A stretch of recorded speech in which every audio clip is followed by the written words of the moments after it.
د مور یا پلار ماشومانو سره سختی دې دپاره نه وي چې هغې دې تر دې حده پورې ورسي.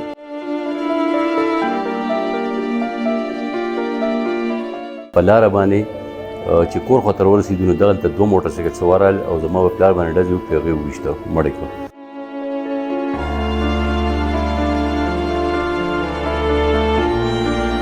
یو کور کې کني نو دا مسله چې کوم دا هر دویم دریم کور کې دا مسله ده چې مشران خپلو بچو ته نشي ویلی چې دا کار کوه او دا کار مه کوه. او دا هلک چې کوم دی داسې لوفر غوندې کوي نو ده به دا ګرانې ګرانې موټر سایکلې په 10 لاک 30,000 او په 22 لاک او 20 لاک دا موټر سایکلې به دا اخېستې پلار د دې نه منې کوو.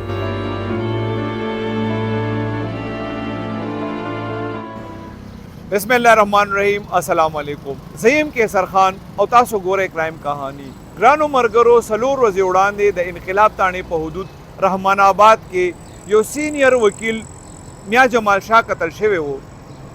دغه کیس پولیس ټریس کړی دی او د دې کیس مرکزی ملزم چې کوم دی هغې نیولی دی.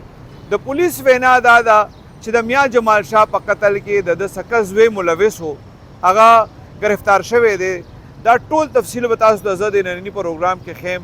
ټول رپورټ را سره ضرور وګورئ. دې کې ډېر سبق آموز رپورټ دی. دا دې کې دا هر یو کور کې کني نو دا مسله چې کوم دا هر دویم دریم کور کې دا مسله ده چې مشران خپلو بچو ته نشي ویلی چې دا کار کوه او دا کار مه کوه. بچي په دې نه دي پوهې چې کوم ځای کې مور او پلار په بچو باندې سختی کوي نو هغې کې هم د دوی فایده وي. دا رپورټ ضرور وګورئ او دې نه سبق واخلئ. ګرانو ملګرو، ایس پی صدر ډیویژن رضا محمد خان سره ولاړ یم. دې نه به پوښتنه کوو چې څو ورځې پهله کوم سینیر قانوندان قتل شوی و، هغه کیس دې څنګه ټریس کو، دا وقوع څنګه شوی و، ټول تفصیل لږ راته ووایئ. بسم الله الرحمن الرحیم.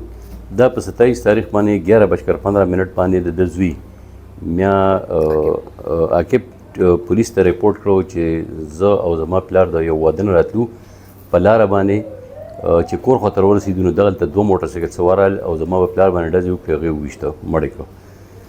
بیا ده په اسپتال ته یوړه او په لاره کې چې کوم دی هغه وفات شو یا اسپتال کې وفات شو. دې باندې چې کوم دی پولیسو تفتیش شروع کړو. سی سی پی او صاحب چونکې دی سینیر قانوندان او دغه سی سی پی او صاحب سی سی پی اپریشن د دې سخت نوټس واخیسته او په دې کې ټیم جوړ کړو. څنګه چې مونږ کرایم سین وکته نو د موټر نه او د کرایم سین نه مونږ ته دا پته ولګېده چې یاره دا هلک چې کوم سټیټمنټ راکوي دا دروغ وایي. دا څه وایي چې دا شکماران وو؟ ده وایي چې یاره بس نامعلوم کسانو او د موټر بهر په موټر سایکل سوار وو.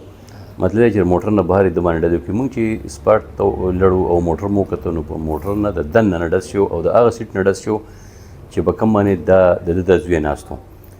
د هغې نه مونږ شک شو. بیا چې به کوم خبره د کوله نو هغه به هغه حالاتو واقعیاتو سره میچ کېده نه، نو مونږ ته شک وشو. مونږ 2 ورځې 3 ورځې ته صبر وکړو چې یاره چونکې پلار یې مړ و.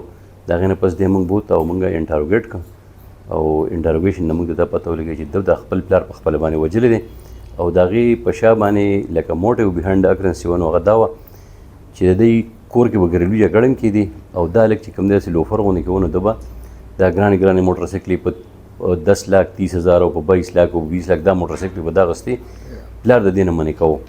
نو ده دا پلار لکه ځان ته هډل وګڼه یو، نو په دې وجه باندې دا د پلار د مخ نه لرې کو او هغې وویشته.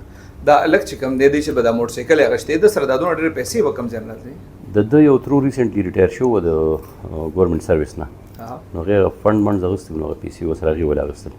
سینیر قانوندان جمال شاه صاحب چې کله قتل شوی نو عمده هلک په هغه کیس کې مدعي اوس ملزم شو. اوس به د دې کیس کې د پوزیشن خو د ملزم شو، مدعي به څه وکړي؟ او چونکې وارثانو کې ټول نږدې اوس وارث د ده مور ده، د دې د سړي د وکیل وایف، نو اوس په هغه مدعي. او دې د کور سره جنګ جګړو خبره تاسو پریس کانفرنس یو کړه چې دې بس جنګ جګړې کور کې وي د دې مور پلار په منځ کې او د دې پلار زوی په منځ کې جګړه روانه وي په دغه خبرو باندې. نو په دې وجه باندې ملزم چې کوم دی تماشې باره کې څه ویلي دي چې دا چېرته نه تماچه د 15,000 روپۍ موږ ته ویلي 15,000 روپۍ په کارخانو کې ما یو دوکان نه اخیستی هغه هم شامل تفتیش کړی موږ معلومات کړي دا خبره هم ټیک ده. دا اصل لایسنس میسنس خو دغې نه نه بالکل نو یو څو ورځې مخکې اخیستې وه. دی مشر زوی که نور بچي شته؟ دا مشر زوی دی، نور واړه دي. دی په 9 جومات کې سبق کوي. دا اوس چې کوم امتحان شو دی کې امتحان شوی د ده خلاف اوس داسې څه ګواهي اکثر داسې کیسونو کې بیا دا راشي چې ګواه نشته ځکه چې موقع ګواه خو عمدې او دی ملزم شو د دې قانوني حیثیت بیا انویسټیګیشن باندې دې اثر پرېوځي.